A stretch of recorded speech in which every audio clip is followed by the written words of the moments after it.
नमस्कार दोस्तों, this side RJ आप मुझे देख रहे हैं जीनियस विद्यार्थी यूट्यूब चैनल पर।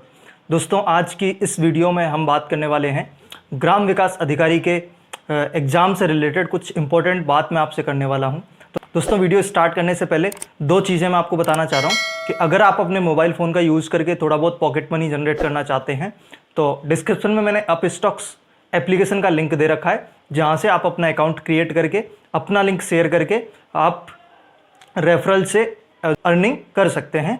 यहाँ पर रेफर अभी आपको 500 और 600 रुपये के आसपास मिलता है।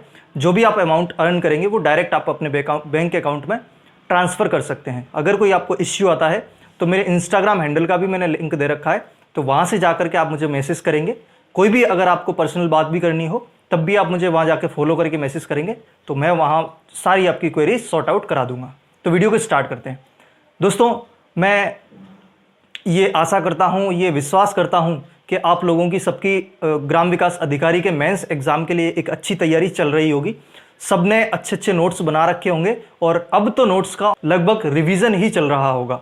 लेकिन कई बार क्या होता है कि हम नोट्स हमने पुराने बना रखे होते हैं, हो सकता है आपने नए बनाए हों मेंस एग्ज़ाम के लिए, लेकिन कई बार हम नोट्स जो है अच्छी तरीके से बनाते हैं। तो कई बार हम जब रिवाइज़ करने के लिए कोई टॉपिक रिवाइज़ करते हैं तो कई बार हमें कई ऐसी चीज़ें पढ़ना पड़ जाती हैं जो हमें अच्छी तरीके से आती हैं, और बार बार एक बड़े टॉपिक को रिवाइज़ करना, उसमें हमारा टाइम भी बहुत ज़्यादा कंज्यूम होता है। तो अब इस सिचुएशन में हमें ये करना चाहिए कि अब हमें शॉर्ट नोट्स बना लेने चाहिए। शॉर्ट नोट्स अब हमें बना लेने चाहिए। शॉर्ट नोट्स के बहुत ज़्यादा फ़ायदे हैं। वो फ़ायदे इसलिए हैं, और हम अभी शॉर्ट नोट्स पे बात इसलिए कर रहे हैं कि हम ये मान करके चल रहे हैं कि जो ग्राम विकास अधिकारी का मेंस एग्ज़ाम होने जा रहा है वो बिल्कुल ऑन टाइम होगा। यानी कि हम मई में ही मान करके चल रहे हैं। हो सकता है ज़्यादा से ज़्यादा डिले हो जाए तो जून के फर्स्ट वीक में एग्ज़ाम हो सकता है। तो हमारे पास ओनली अभी 1.5 महीने के आसपास लगभग है। 1.5 महीना भी हम नहीं बोल सकते हैं। अगर मई में हो जाता है तो हम 1 महीना सवा महीना ही बोलेंगे। तो इस सिचुएशन में हम जो हमने पुराने नोट्स बना रखे हैं डिटेल में, उनको हम रिवाइज करेंगे तो हमारा टाइम बहुत ज़्यादा कंज्यूम हो जाएगा। तो इसलिए अब हमें शॉर्ट नोट्स बना लेने चाहिए, जिससे क्या होगा कि हम किसी भी टॉपिक को जल्दी रिवाइज कर सकते हैं, क्विकली रिवाइज कर सकते हैं। और ये शॉर्ट नोट्स मतलब शॉर्ट ही होने चाहिए। ऐसा नहीं कि आपने वही के वही नोट्स वापस से दोबारा कॉपी कर दिए, ऐसा नहीं होना चाहिए। शॉर्ट नोट्स में एक चीज़ और आपको ध्यान रखनी है कि 2 फिल्टर लगा करके काम करना है कि जब आप अपने डिटेल नोट्स में से या फिर बुक में से जब आप शॉर्ट नोट्स बना रहे हो तो आपको उन नोट्स में ओनली वही चीज़ें लिखनी है जो पहली इंपॉर्टेंट है, जो इंपॉर्टेंट है एग्जाम की दृष्टि से। आप पढ़ाई करते हैं, हम प्रीवियस ईयर पेपर्स को एनालिसिस करते हैं, आपने इतने सारे एग्जाम्स दिए हैं, तो हमें ये चीज़ें महसूस होती है कि क्या टॉपिक में से क्या चीज़ें इंपॉर्टेंट है। और दूसरी चीज़ें जिसमें आपकी क्लैरिटी नहीं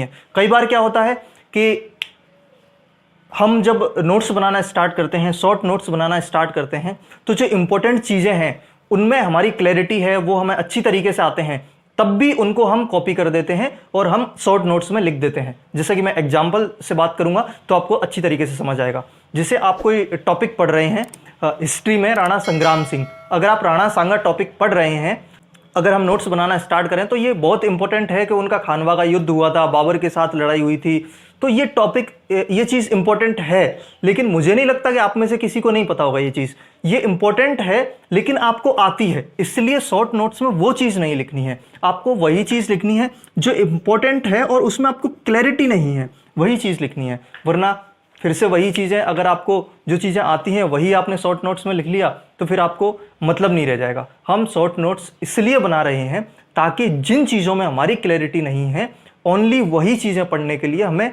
बहुत सारी मैटर नहीं पढ़ना पड़े, पूरा जो नोट्स है वो ना पढ़ना पड़े, इसलिए हम शॉर्ट नोट्स बनाते हैं। तो इसलिए शॉर्ट नोट्स में आप ओनली उन्हीं चीज़ों को शामिल करें जो इंपॉर्टेंट है और जिनमें आपकी क्लैरिटी नहीं है। जिन चीज़ों में आपकी क्लैरिटी है, जो आपको बखूबी आते हैं, याद हैं, तो उन चीज़ों को शॉर्ट नोट्स में शामिल ना करें। जिससे क्या होगा कि आप इन चीज़ों को बहुत जल्दी रिवाइज़ कर दोगे। और ये एक टॉपिक का मुश्किल से 1 पेज होना चाहिए, जिसमें आप बिल्कुल छोटी भी लिख सकते हैं, बिल्कुल इनका एक्रोनिम भी आप यूज़ कर सकते हैं। जिससे क्या है कि आप अपनी लैंग्वेज में कुछ भी डिज़ाइन बना करके आप इनको बना सकते हैं। ऐसा नहीं है कि बिल्कुल अच्छी तरीके से लिखना चाहिए इनको।